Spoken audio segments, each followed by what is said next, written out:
Bon bah voilà, l'Euro est terminé les gars. L'Euro est fini. Harry Kane n'a toujours pas gagné de titre. D'ailleurs, un gros point d'interrogation sur Harry Kane. Le mec, il n'a rien gagné avec Tottenham. Bon, Tottenham, c'est compliqué. Il joue dans un gros championnat. Mais bon, le mec, bon, il n'a pas de chance, quoi, le gars. Il n'a pas de chance. Le mec, il quitte Tottenham. Il va au Bayern de Munich. Il ne gagne même pas le championnat allemand, ni la Coupe d'Allemagne. Là, il perd la finale en 2021 avec l'Angleterre. Il perd la finale en 2024 avec l'Angleterre. Tu te demandes si le gars, quand même, n'est pas un peu poissard. Je sais pas. Tu te demandes quand même des choses. C'est un peu bizarre.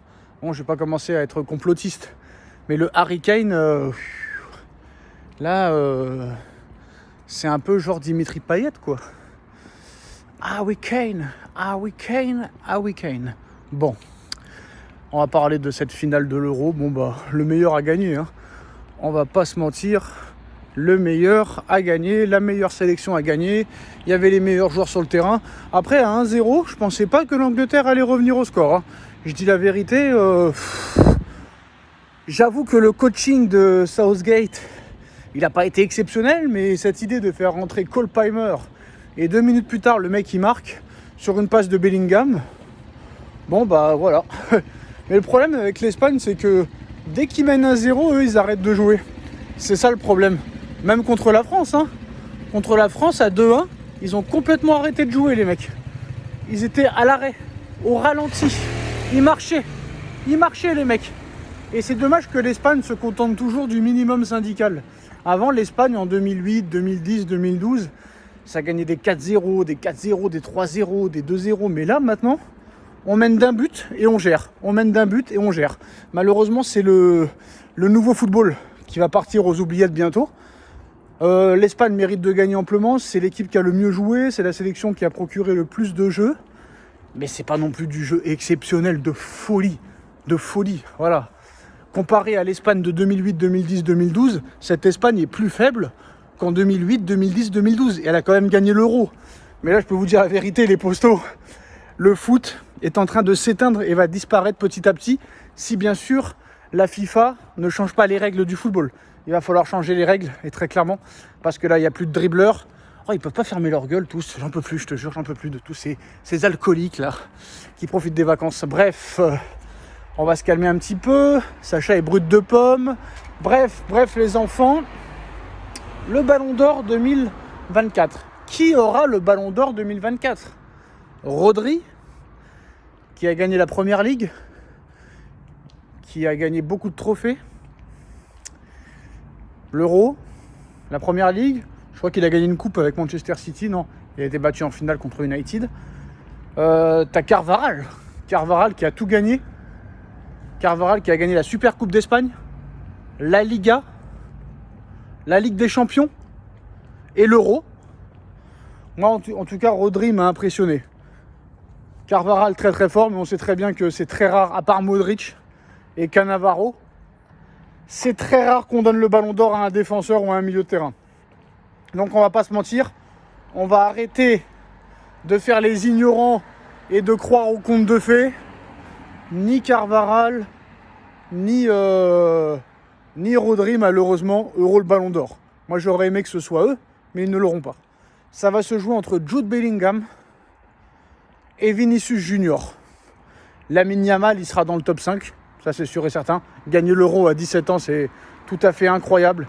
Il a quelque chose en plus, voilà, c'est sûr. Alors ce sera peut-être pas un buteur de malade, c'est pas un mec qui va te mettre 300 buts dans la saison, mais ce mec peut te délivrer des passes décisives à tout moment. Je crois qu'il a fait plus de passes décisives en 7 matchs d'Euro qu'en 22 matchs de Cristiano Ronaldo. C'est une stat incroyable, mais ce gars-là a quelque chose en plus.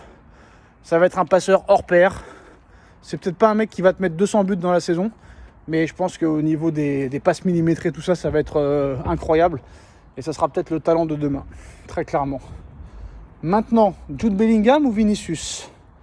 Vinicius a remporté les mêmes trophées que Bellingham. Bellingham a joué à un poste qui n'est pas le sien. Il a mis plus de buts que Vinicius. Vinicius a gagné les mêmes trophées que Bellingham. Bellingham a mis plus de buts que Vinicius, alors que Vinicius est plus quand même approprié à marquer des buts que Bellingham. C'était pas son taf. Et à l'arrivée en sélection, Vinicius s'est complètement planté. Vinicius a fini au bois avec le Brésil en étant éliminé des quarts de finale de la Copa, où il n'y a même pas de huitième de finale et que c'est une compétition très faible, où il y a seulement 12 sélections.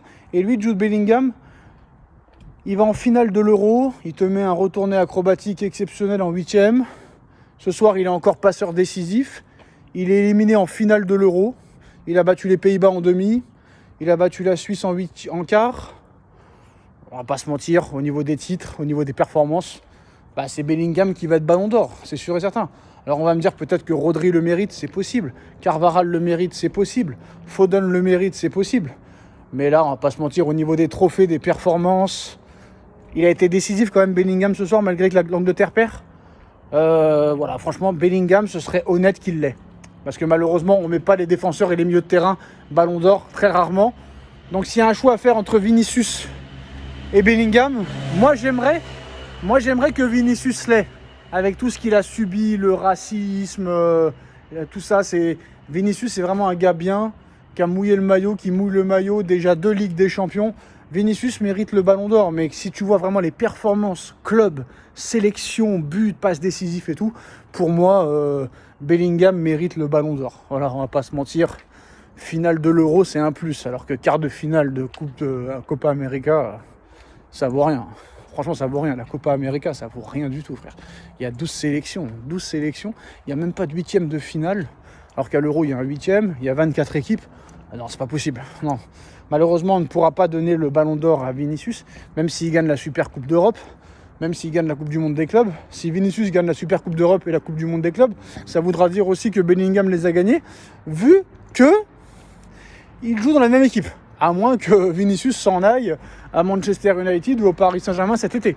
Allez savoir, le mercato est tellement calme qu'il est possible que ça s'emballe peut-être à partir de demain, hein, messieurs, dames.